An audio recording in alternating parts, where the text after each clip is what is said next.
Memang kalau kita lihat ya, dari penyaluran kredit sampai April yang 93,4 triliun, itu hampir 94%-nya itu, transaksi yang berbasis gade gitu. Artinya apa?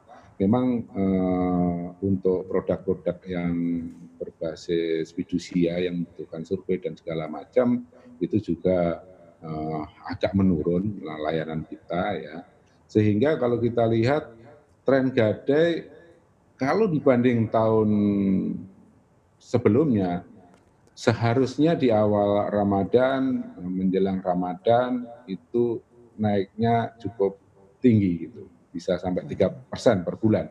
Tapi saya lihat di saat ini, trennya lebih ke stagnan gitu ya, stagnan, tapi masih tumbuh sedikit gitu. Artinya bahwa saat ini bagi masyarakat yang membutuhkan bridging ya, dan cepat gitu pada saat, masyarakat mempunyai aset yang diagunkan, yaitu seperti perhiasan, emas lantakan, mobil dan lain sebagainya, aksesnya ke Pegadaian.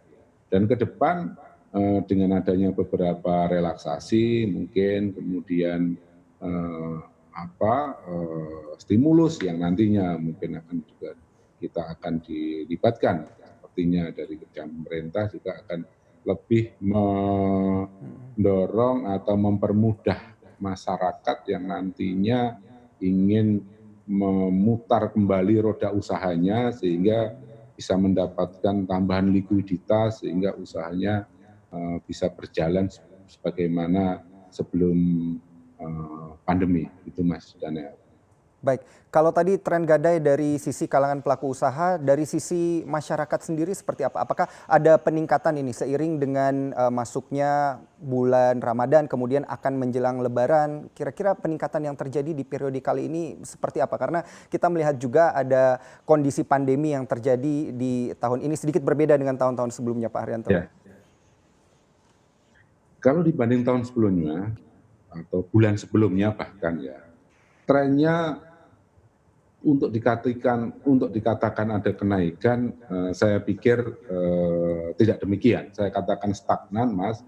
Memang dengan kondisi saat ini, belum sepenuhnya, pengusaha-pengusaha yang biasanya jujur kalau kita katakan bahwa menjelang Ramadan biasanya informal ya dengan pinjaman, range, berapa, 3 sampai 10 juta itu banyak yang biasa digunakan untuk apa itu, jual makanan, pakaian, biasanya sangat tinggi permintaannya di awal Ramadan. Tapi tidak terjadi pada, Ramadan kali ini. Karena apa? Karena juga, eee, para pedagang juga tidak punya ruang yang, eee, cukup leluasa gitu untuk berusaha begitu. Karena adanya apa itu, PSBB, kemudian social distancing, physical, dan lain sebagainya gitu. Jadi, saya katakan sampai saat ini belum ada, pertumbuhan dari para pelaku UKM ini, untuk, melakukan, kegiatan usahanya yang lebih meningkat dibanding sebelumnya, gitu Mas.